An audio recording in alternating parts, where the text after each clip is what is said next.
Assalamualaikum warahmatullahi wabarakatuh. Bismillahirrahmanirrahim. Wa ala alihi wa sahbihi wa mawala amma. Yang saya hormati para alim, para ulama, para masyayikh, khususnya Akhil Al-Karim Kiai Muhammad Musri Al-Hajj, Ketua PJNU Balikpapan. Mungkin ada lembaga atau balon PJ yang hadir pada malam hari ini, dan juga jajaran Komisioner MPJ maupun ranting, termasuk Tanfidiyahnya, Ketua MPJ Utara beserta jajaran Ketua ranting yang ada di Utara, dan pimpinan balon yang hadir. Mungkin ini hadir juga sesepuh kita Pak Haji Ismail, kemudian Pak RT, Ketua RT, sekaligus Ketua Masjid dan Ketua RT di Bali ini.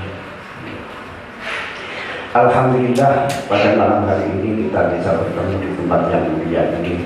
Mudah-mudahan pertemuan kita di tempat yang mulia ini mendapatkan ridho dari Allah Subhanahu wa Ta'ala. Amin ya rabbal alamin. Salawat dan salam semoga tetap dilimpahkan kepada Rasulullah hasanah kita, baginda Rasulullah Muhammad sallallahu alaihi wasallam. Bapak Ibu rahimahullah, langsung mawon karena waktu sudah semakin malam. Salah satu tugas BNU itu amar ma'ruf nahi anil munkar. Selama ini amar ma'ruf nahi anil munkar ini tidak imbang. Lebih banyak amar ma'rufnya over terlalu banyak, nahi mungkarnya tidak dilakoni. Akhirnya nahi mungkar ini banyak dilakoni oleh kelompok-kelompok jamiah yang lain. Nah ini makanya monggo mulai saat ini kita bangun kesadaran, selain kita diperintahkan untuk amar ma'ruf, kita juga mendapatkan tugas nahi anil munkar. Kalau kemungkaran ini kita biarkan Pak Bu, ini sangat berbahaya. Kemungkaran itu benar oleh dibiarkan. Ada memang hal-hal tertentu yang bisa kita cegah sendiri adanya kemungkaran.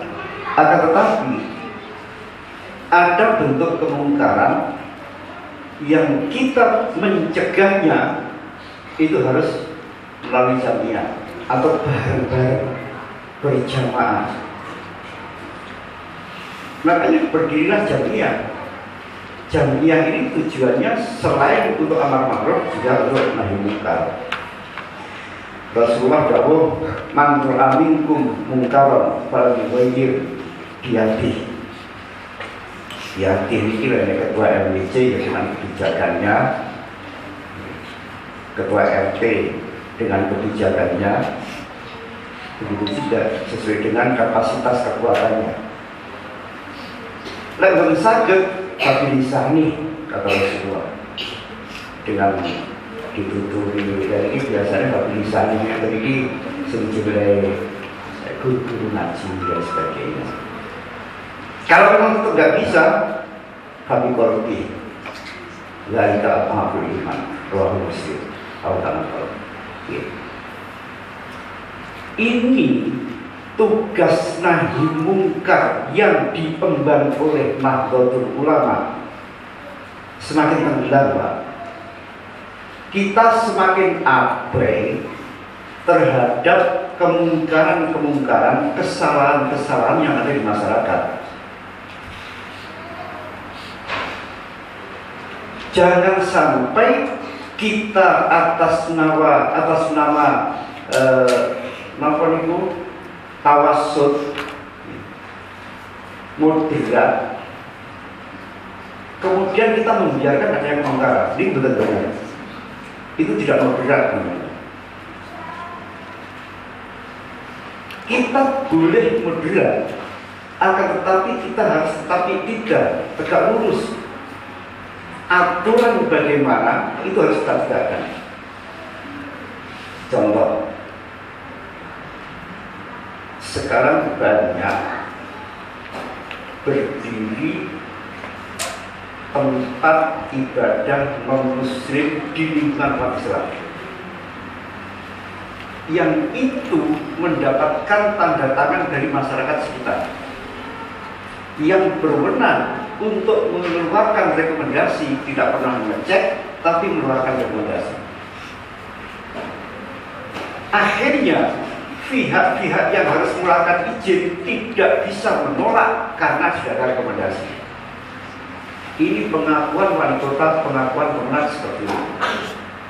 Ini kita yang di sekitar, Pak, panjenengan sebagai pengurus ranting, sebagai ketua RT, sebagai tokoh agama, imam masjid, gak boleh diem, Pak.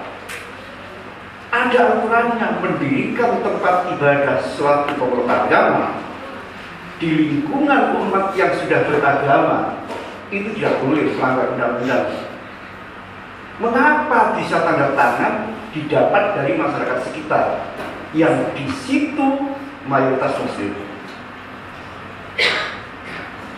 Ini kebanyakan kita diem, imam masjidnya diem, tokoh masyarakatnya diem, guru ngajinya diem.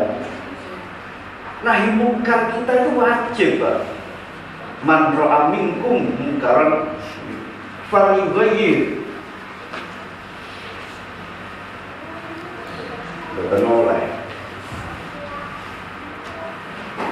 Sayyidina Ali mengatakan ini,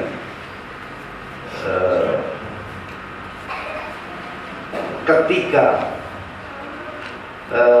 panjenengan orang-orang yang tahu kebenaran itu diam ketika melihat suatu kezaliman atau kesalahan seperti kemungkaran dan sebagainya, maka kemungkaran itu pada titik tertentu akan dianggap oleh selalu kebenaran oleh masyarakat, terutama oleh pelakunya. Ketika panjenengan melihat kesalahan kok diam, padahal panjenengan tahu, dan mereka yang membuat kesalahan itu diulang, masyarakat akan memahami bahwa kesalahan itu, kezaliman itu dianggap suatu kebenaran. Idza sakata ahlul haq, ketika orang yang kebenaran itu dia diam, anil batil, ketika melihat kebatilan, salah, maka akan dipahami oleh yang membuat kesalahan, oleh masyarakat, yang batil itu dilihat sesuatu yang hak. Sangat berbahaya, Pak. Sangat berbahaya. Jadi kita nggak boleh diam. Boleh kita moderat, tapi kita tidak boleh abai terhadap kesalahan yang ada di lingkungan kita. Kita harus tegas bahwa yang hak katakan hak, yang batil katakan batil. Itu umpamanya kemarin si kecil-kecilan mau kita melihat anak kecil wudu salah melaksanakan wudu, salah dalam menjalankan sholat, kemudian kita diam, anak ini akan memahami bahwa wudu yang dia lakukan itu sudah benar, sholat yang dia lakukan itu sudah benar. Sampai tua mereka akan melaksanakan wudu dan sholat seperti itu. Ini kan bahaya. Dan orang yang melihat itu wudu yang seperti itu yang salah tadi, sholat yang salah tadi, dianggap kebenaran, mereka akan mengikuti yang lainnya. Makanya kita harus berani untuk membenarkan suatu kesalahan yang ada di masyarakat. Nah, ini yang seperti ini tugas nopon itu nahi mungkar, ini memang perlu keberanian sendiri, perlu keberanian tersendiri. Berani, minimal kita berani ngomong, berani ngomong bahwa itu tidak benar, tolong. Caranya hikmah, ngomong itu hasanah dan sebagainya. Ini yang pertama. Tugas kita di NU selain amar ma'ruf juga nahi anil munkar. Yang kedua, Pak, saya mau menyampaikan yang terakhir ini masalah kenegaraan. hubungannya Islam dengan negara ini bagaimana dalam pemahaman NU, dalam pemahaman Nahdlatul Ulama. Bapak Ibu rahimahullah, akhir-akhir ini atau bulan-bulan akhir ini kita akan menghadapi pemilu. Kalau betul kampanye di Mesir betul, tapi kalau kita memahami tentang kenegaraan, tentang bernegara, tentang pemerintahan, itu oleh karena program jalan jadi lebih kampanye. Bapak Ibu rahimahullah, Islam memahami bahwa keberadaan negara atau pemerintah dengan agama, dalam hal ini Islam, itu tidak bisa dipisahkan. Al-mulku wa dinu ta'umani, kata Imam Al-Ghazali. Pemerintahan atau negara dengan Islam itu ibarat saudara kembar atau dua sisi mata uang yang sama, tidak bisa dipisahkan satu dengan yang lain. Negara butuh agama sebagai pondasi hukum moral di dalam masyarakat maupun di dalam pemerintahan itu sendiri. Agama dalam hal ini Ahlus Sunnah wal Jamaah An-Nahdliyah perlu dijaga oleh pemerintah yang sah agar eksistensi keberadaan agama Islam Ahlus Sunnah wal Jamaah An-Nahdliyah ini tetap bisa lestari dan menjadi panduan atau dasar pokok dalam berbangsa dan bernegara. Kita lihat bangsa-bangsa di dunia, negara-negara di dunia, ketika pemerintahnya Muslim meskipun Islam, tapi mereka tidak Ahlus Sunnah wal Jamaah, hukum yang berlaku di negara itu akan berubah. Ketika Iran dulunya Ahlus Sunnah wal Jamaah dikuasai oleh Syiah, akhirnya menjadi hukum Syiah yang berlaku di negara itu. Arab Saudi gimana?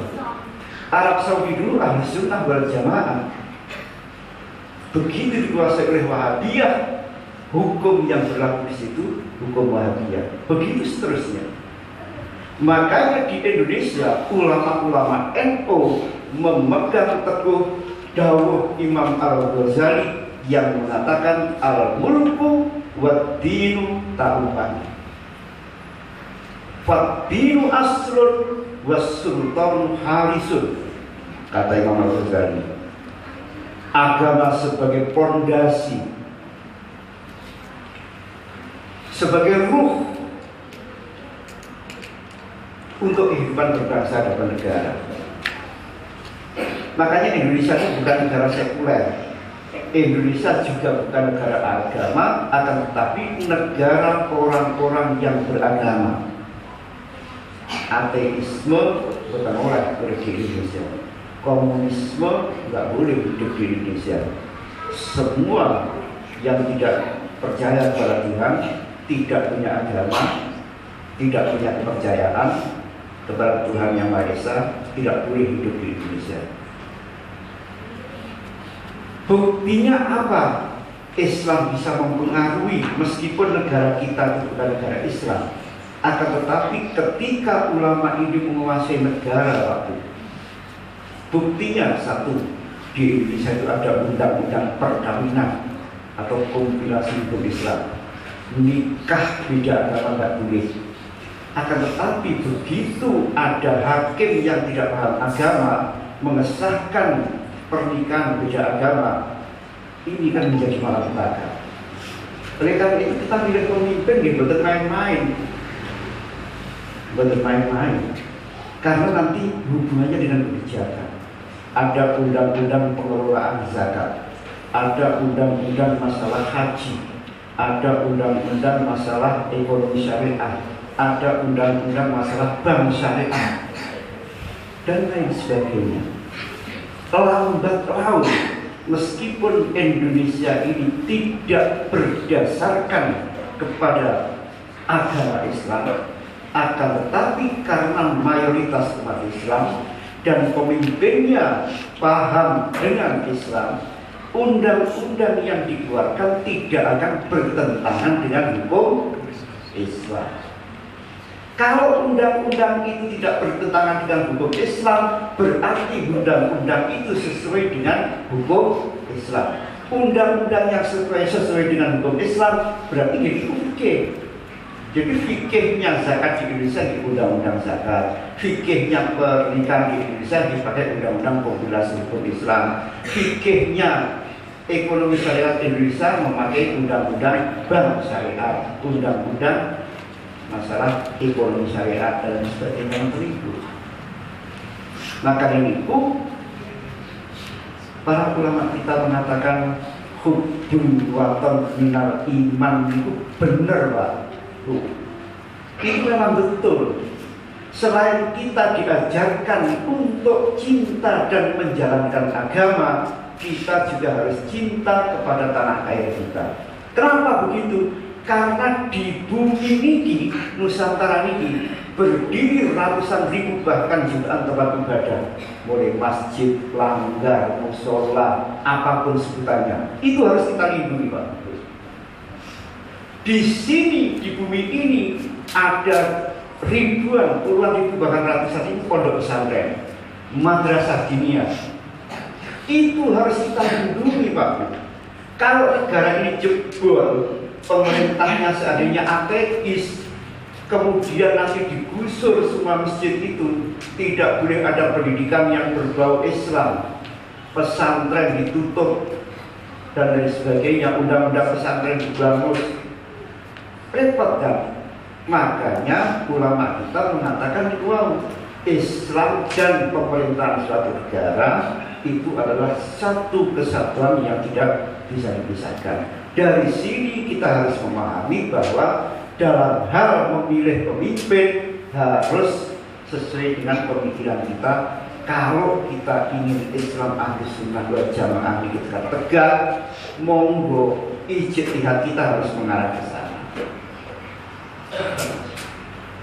Kita betul oleh apa ya? Nggak usah memilih pemimpin.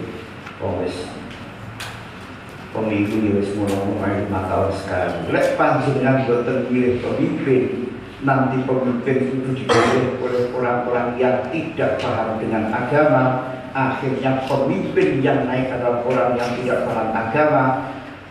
Kebijakan yang dikeluarkan akhirnya bertentangan dengan hukum Islam. Sinten yang salah? Rakyat kita. Makanya kita nggak boleh abai terhadap masalah pemilu. Pemilu kita harus berperan aktif sebagai rakyat, sebagai umat Islam. Kita harus berperan aktif untuk memilih pemimpin yang sesuai ijtihad kita, yang kita pandang bisa membentengi Islam Ahlus Sunnah wal Jamaah. Kan sering napa ibu dipunaturaken dari Muslim, dari konco-konco yang lain, bahwa indikasinya NU itu yang pertama untuk menjaga Islam Ahlus Sunnah wal Jamaah, yang kedua untuk menjaga keutuhan NKRI, yang ketiga untuk menjaga ketentraman sosial di masyarakat. Himayatul himayatul daulah, himayatul ummah. Dan ini bisa terlaksana kalau masyarakatnya juga punya pemahaman yang sama terhadap pemilihan seorang pemimpin. Nah, ijtihad panjenengan iki sinten monggo. Mungkin ijtihad dhewe kula boten ngarah. Mungkin malah melok jenengan tetep Mas Bapak mungkin jangan pilih iki nggih. Lah cocok di pilih gimana? Biasanya kanji di Moro kalau mungkin iki lho. Ini mawon bisa ketelasakan monggo. Terus kita perkuat kita ngomong umat sebagai pengurus ini, ngomong umat bersama-sama agar tetap bisa menyatu, bisa rukun, diajak berjuang bersama, berjuang bersama itu dalam rangka kita mengikuti ulama itu sebagaimana dawuhnya Muslim tadi. Kita mengikuti ulama dengan harapan nanti kita bisa gandul sebagai ulama. Ya, mungkin ulama ini bisa api-api. Jadi betul nabi tapi gandul di suwe. Ya saya dengan api-api hanya digandul di suwe. Berkatan mungkin dari dialog hukum dialog oke sakit diberi bahas lebih panjang malah ada kurang yang mohon maaf bahwa mengwafi tidak bersesuai. Assalamualaikum warahmatullahi wabarakatuh. Waalaikumsalam warahmatullahi wabarakatuh.